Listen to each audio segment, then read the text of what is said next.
The concepts of heaven and hell, God and the devil, these are concepts that my mind always returns to. I always am open to new information.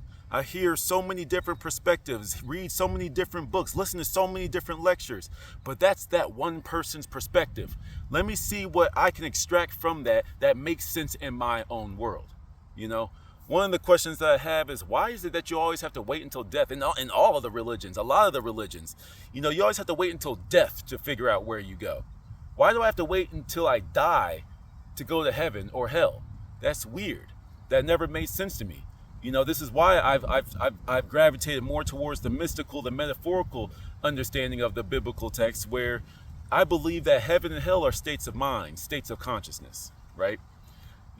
For example, we're at this park, right? Take this park as an example. You got two people sitting on a bench, and one is living in the hell-like state, and one is operating from Christ consciousness, right? The person in the hell-like state is going to be more negative, right? Oh, the dirt, why is this dirt here? The grass is dying out here. Oh, why the cloud block out the sun just now? All these freaking bugs, oh my gosh. Oh, who forgot to clean up their dog poop?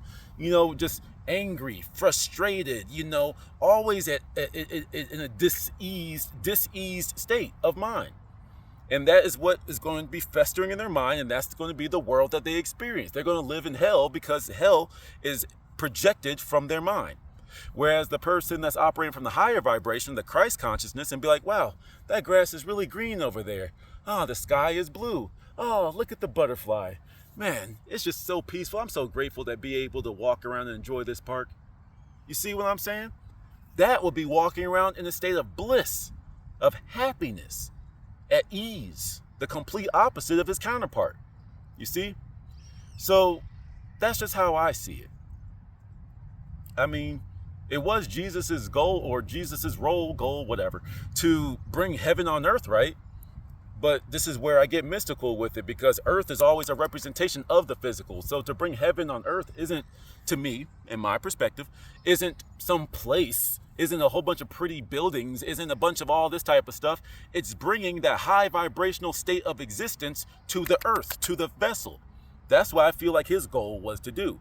Or I keep saying goal. I feel like I'm using the wrong word, but y'all know what I'm saying. I feel like that was his mission. That was his prerogative, to bring us heaven on earth. Bring Christ consciousness into the physical earthly vessel, right?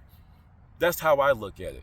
But then on the other side of the coin, we have multiple places in the Bible where it says that this world is, it says that Satan, the devil, is the prince, is the god of this world. So I'm like, wait. Okay, hold on. So Satan, the devil, is the god of this world, the prince of this world. But then I was born here. Your mama, who loves you and wouldn't hurt a fly, was born here. Everyone was default born here. But this is so-called the devil's playground. Why the heck was I born here? I'm not bad. Why am I here? You know what I'm saying? But like I said, this is why it makes more sense to me to have heaven and hell as states of consciousness. Because when you get all hippy-dippy with it in spiritual lyrical miracles, you have your chakras, right? You have the root, the sacral, the solar plexus, the heart, the throat, third eye, crown, right?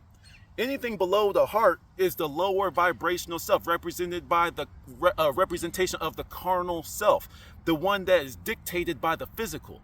You see? And then the higher self is like this cosmic knowledge, these downloads from the ether, hearing these voices, being able to see through the veil, so you think that there's there is a physical death, but you think that your family, your loved ones, your dogs, your pet goldfish, Bubbles, you think that they're gone forever because they're not here in the physical, when they're right there. They're closer to you now than when they were here.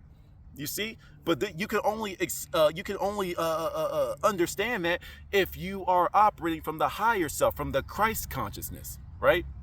It's like you have to look at the lifestyles of people that operate from the lower half, the lower self, or the upper self. Because the lower self is the one that's dictated by the physical. For example, addictions, whether it's alcohol, drugs, sex, whether it's attention, whether it's food. These are things that you need, these physical things to satiate you. And that's the devil's playground. That's the world that we've been living in, because in order to be happy, I need this physical thing. Whereas if you're operating from the Christ consciousness, you would understand that the kingdom of heaven is within you. Jesus is within you. Jesus said, God is in me, I am in him, and I am in you also. You see? So when you realize that your happiness is something that comes from something immaterial, you are operating from the higher self. You see what I'm saying? So when you're operating from these, when you know this power, you have this infinite, like an Energizer bunny battery in your body that you could tap into at any given time. You don't need an energy drink. You don't even need the herbs and the supplements when you've got that higher ether, that higher energetic force, that non-tangible metaphysical thing. You see? That's what I believe heaven and hell is. But then to bring it all together, though, there is that spiritual conscious old saying, as above, so below. You are this being that can operate from the higher and the lowers. It's all your choice. The choice is yours. Like the dude from the Boondocks, like in that prison episode with what's his name, with Tom, and when they went to the Beyond Scare Straight, went to the prison thing. That was a funny ass episode. But nevertheless, the choice is yours. You know, it's like, which state of mind, which state do you want to live in? Do you want to live in the heaven state or the hell state? You know, because it's all within you regardless. It's just, who's your God? You know, is the devil your God? Is Satan your God, where everything has to be explained by physical things, seeing, touching, hearing, smelling, tasting? Or is it something that everything is outside your control and this higher power has got everything covered? Sometimes we operate from both. As above, so below. You know, this was also articulated and illustrated to us in a lot of our cartoons, where we had the angels and the devils on our shoulder. You know, like I said, like in the early books of Genesis, you know, it just says there's God and that's all there is.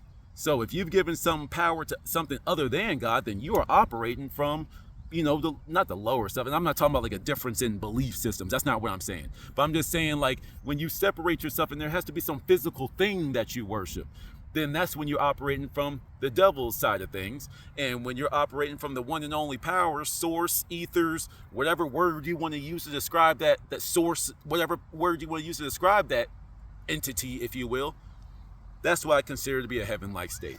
Let me know your thoughts on that one. Till next one.